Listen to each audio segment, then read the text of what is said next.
მოგესალმებით, მე ვარ იანთაძე და თქვენ უყურებთ პოდკასტ ციტატა. პოდკასტის დღევანდელი ეპიზოდის ციტატა ასე ჟღერს: ადამიანის საზომი ის როლი კი არ არის, რომელიც თვითონ აირჩია, არამედ ის, რომელიც ცხოვრებამ განუსაზღვრა. ციტატის ავტორია ჩეხი დრამატურგი, დისიდენტი, ჩეხოსლოვაკიის უკანასკნელი პრეზიდენტი ვაცლავ ჰაველი. ერთი შეხედვით ის, რასაც ჰაველი ამბობს, ძალიან გავს ფატალიზმს, ბედისწერის რწმენას, რომ თითქოს შენ კი არ ირჩევ ვინ ხარ და რა ხარ, არამედ ცხოვრება განგისაზღვრავს. სინამდვილეში ამ ციტატის გასაღებია სიტყვები ადამიანის საზომია. ესე იგი, ავტორი მორალურ კატეგორიაზე ელაპარაკობს, განა არჩევა არ შეგიძლია, მაგრამ შენი შესაძლებლობის, მასშტაბის, ადამიანობის საზომი ის როლი ხდება, რომელიც ცხოვრებამ განგისაზღვრა. სწორედ იმ როლის წარმატება ან წარუმატებლობა საბოლოოდ განსაზღვრავს ვინ ხარ და რა ხარ. სანამ თხრობას გავაგრძელებ, შეგახსენებთ, რომ გამოიწეროთ ციტატა და შემომიერთდეთ აქ ამ პლატფორმაზე. ამაზრის დასტურად, რომ ზოგჯერ ცხოვრება განუსაზღვრავს ხოლმე ადამიანს როლს, ილია ჭავჭავაძე მახსენდება და ალბათ შემთხვევითი არ არის. ილია ჭავჭავაძე გადამდგარი ოფიცრის ოჯახში დაიბადა, 10 წლის იყო, როცა დედა გარდაეცვალა, 15 წლის იყო, როცა მამაც მოუკვდა და ილიას და მისი 5 და-ძმის აღზრდა იტვირთა მამიდან. წლები გავიდა და ილია ჭავჭავაძემ პეტერბურგის უნივერსიტეტში იურიდიულ ფაკულტეტზე დაიწყო სწავლა. ეს იყო მისი არჩევანი, რომ იურისტი ყოფილიყო და სხვათა შორის წლების შემდეგ დუშეთის მაზრის მომრიგებელ მოსამართლედაც მუშაობდა 5 წლის განმავლობაში. მაგრამ რა იყო ის როლი, რაც ილიამ აირჩია, იმ როლთან შედარებით, რაც ცხოვრებამ განუსაზღვრა. დღეს ილია ჭავჭავაძის ფიგურა მისი იურისტობით ფასდება თუ მისი საყოველთაო საზოგადო ღვაწლით, რომელმაც ერის მამის სახელი დაუმკვიდრა მას ისტორიაში. სანამ ვაცლავ ჰაველს დაუბრუნდები, მინდა თანამედროვე საქართველოს ისტორიიდან 3 ადამიანი გავიხსენო სწორედ ამ კუთხით, რა აირჩიეს თვითონ და რა არჩევანი განუსაზღვრა მათ, რა როლი განუსაზღვრა ცხოვრებამ. სვიად გამსახურდია ფილოლოგი იყო, მერაბ კოსტავა იყო მუსიკათმცოდნე და წლების განმავლობაში მუსიკას ასწავლიდა, ხოლო აკაკი ბაქრაძე ისტორიკოსი ყოფილა აკადემიური პროფესიით, არც ვიცოდი. რა თქმა უნდა, ერთი თაობის ამ 3 ადამიანს ცხოვრებამ სულ სხვა როლი განუსაზღვრა, ვიდრე თვითონ აირჩიეს საკუთარი თავისთვის და იმის მიხედვით, თუ როგორ გაართვეს თავი ცხოვრების მიერ განსაზღვრულ როლს, განვითარდა კიდეც საქართველოს ისტორია. მერაბ კოსტავა 1987 წელს დაბრუნდა საქართველოში 10 წლიანი პოლიტიკური პატიმრობის შემდეგ. ისე ეროვნული მოძრაობის პიკში ის უკვე საქართველოშია, თავისი უხინჯო პატიოსნებით, თავისი სიმამაცით, თავისი უსაზღვრო სიყვარულით სამშობლოს მიმართ, მაგრამ ამის მიუხედავად არ ხდება თუ ვერ ხდება ეროვნულ გამათავისუფლებელი მოძრაობის პირველი ლიდერი.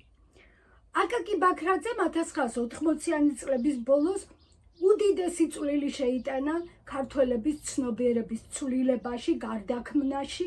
მან თავისი ლექციებით, წიგნებით, ღირებულებებზე სრულიად ახალი აქცენტებით, ფაქტობრივად საყოველთაოდ ხელმისაწვდომი და კიდევ უფრო მეტი გარდაუვალი გახადა საქართველოს დამოუკიდებლობა. განუსაზღვრა თუ არა ამ ორ ადამიანს ცხოვრებამ ქვეყნის პირველი ლიდერის როლი. ამ კითხვაზე სწორი და არასწორი პასუხი არ არსებობს, ართმეტიკული კითხვა არ არის, მაგრამ ჩემი აზრით, ჩემი გადასახედიდან, დიახ, ორივე თავისი ღვაწლით, ბიოგრაფიით, თავისი რესურსით ნამდვილად იყო ქვეყნის ლიდერი. თუმცა აკაკი ბაქრაძე საპრეზიდენტო არჩევნებში მხოლოდ ერთხელ მონაწილეობდა, ეს იყო 1995 წელს, როდესაც მან 31350 ხმა მიიღო. ეს ის არჩევნებია, რომელშიც პატიაშვილი, ჯუმბერ პატიაშვილიც მონაწილეობს და 9 მილიონამდე საქართველოს მოქალაქის მხარდაჭერას იღებს, ესე იგი ეს ხდება 9 აპრილის შემდეგ. თუ დავსვამთ კითხვას, რომ როგორ გახდა ეს შესაძლებელი, რომ 31,000 იღებს აკაკი ბაქრაძე და 9 მილიონს ჯუმბერ პატიაშვილი, ალბათ პასუხი ის არის, რომ აკაკი ბაქრაძის როგორც საზოგადო მოღვაწის რესურსი ამ დროს იყო უკვე გაფლანგული და მისი აი ეს ოქროს მომენტი იყო ხელიდან გაშვებული. თავარი ამბავი მაშინ მოხდა, როცა ზვიად გამსახურდიამ, რომელსაც ცხოვრებამ ასევე განუსაზღვრა, რა თქმა უნდა, ლიდერის როლი, ეს როლი არავის დაუთმო, ბოლომდე ჩაეჭიდა, ყველა სხვა ლიდერი დაჩრდილა და გახდა საქართველოს პრეზიდენტი. რა თქმა უნდა, პრეზიდენტობა მისთვის არავის არ მიურთმევია, ეს იყო მისი პირადი დამსახურება. მერაბ კოსტავას ან აკაკი ბაქრაძეს რომ რეალურად შეესრულებინათ ის როლი, რომელიც მათ ცხოვრებამ განუსაზღვრა, დღეს რა თქმა უნდა სხვა ისტორიის ქვეყანა ვიქნებოდი და თვითონ ეს ორი პიროვნებაც სრულიად სხვა საზომით გაიზომებოდა ხალხის და ისტორიის მიერ. ახლა ვაცლავ ჰაველს დაუბრუნდეთ.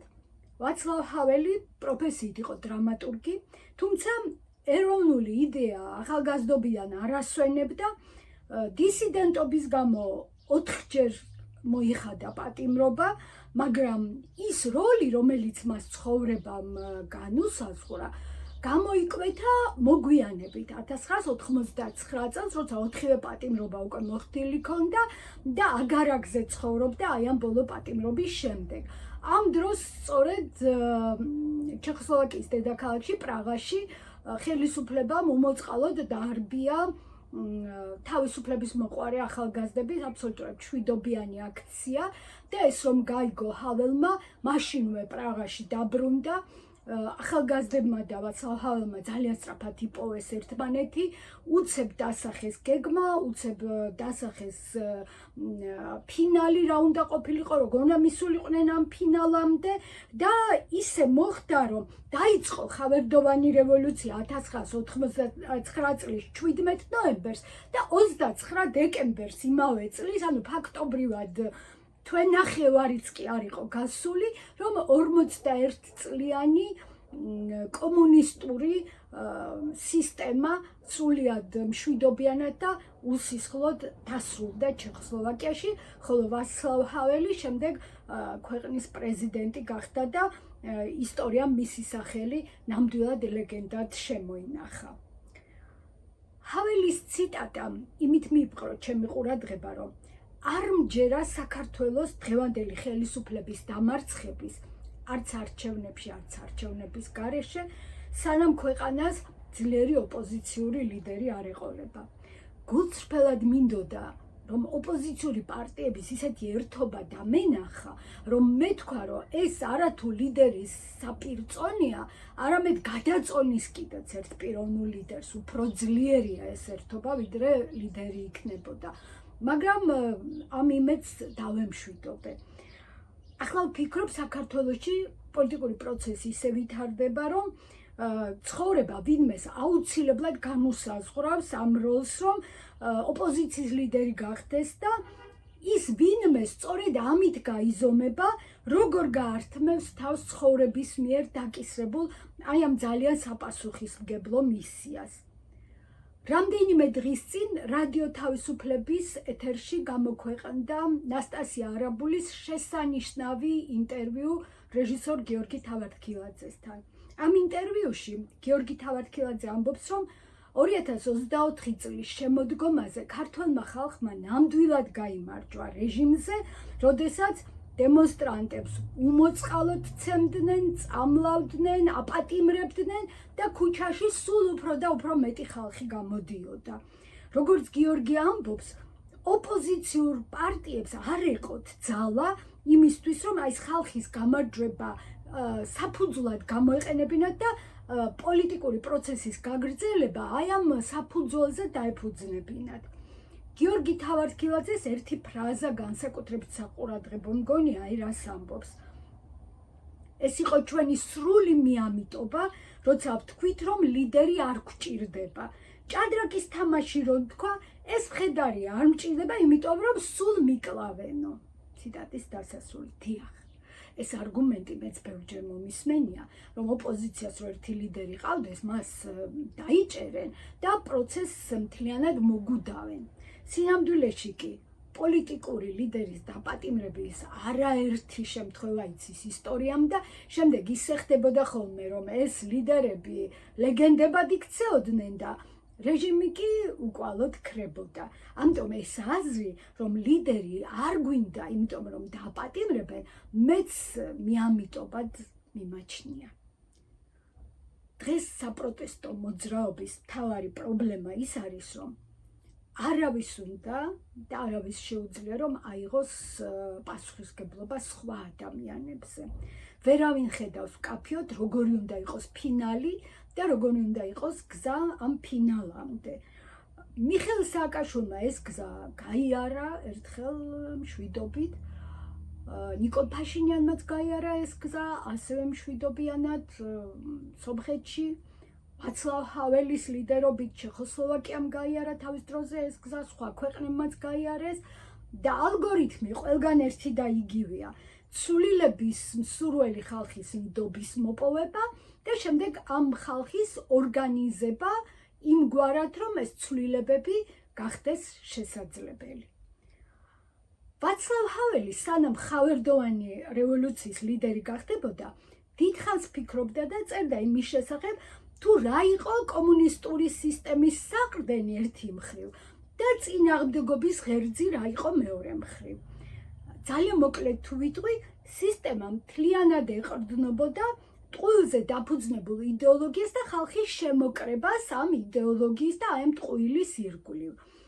მაგალითად, თავის წიგნში ძალა უძალოთა ჰაველი წერს, რომ ხილბოსტნეულის მაღაზიის ვიტრინაში ხახვებსა და სტაფილოებს შორის მაღაზიის გამგე ათავსებს ლოზუნგს პროლეტარება ყველა ქვეყნისა შეერთდით. ამას რატომ ჩადის?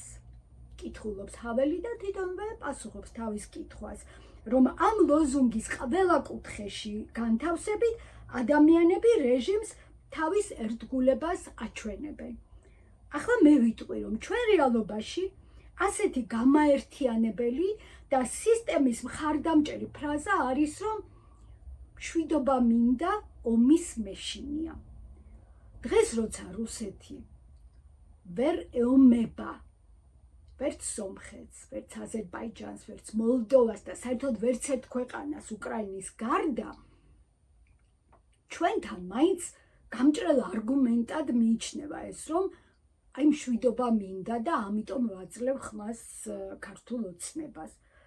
როგორც ხილბოსტნეულის მაღაზიის გამგეს არადარდებდა მსოფლიო პროლეტარიატის ბედი, აი ასევე დაუჯერებელი ჩანს დღეს ჩემთვის პირადად, რომ ვინმე ხმას იმის გამოაძლევდეს ქართულ ოცნებას, რომ აი ნამდვილად ფიქრობდეს, რომ ეს არის ერთადერთი პარტია, რომელიც დღევანდელ რეალობაში ჩვენ ომს აგვაცილებს. რამდენადაც ტყუილში ცხოვრება სისტემის მთავარი საფუძველია, ამდენადვე წინააღმდეგობის ღერძი არის სიმართლე და სიმართლით ცხოვრება. ამას ამბობდა ვაცლავ ჰაველი და იგივე ხდება დღეს საქართველოშიც. სანამ ქვეყანა ხედავს სიმართლის მატარებელ ადამიანებს, სისტემა იმყოფება მუდმივი შფოთის მდგომარეობაში და ამას ჩვენ თვალით ვუყურებთ უკვე წლების განმავლობაში.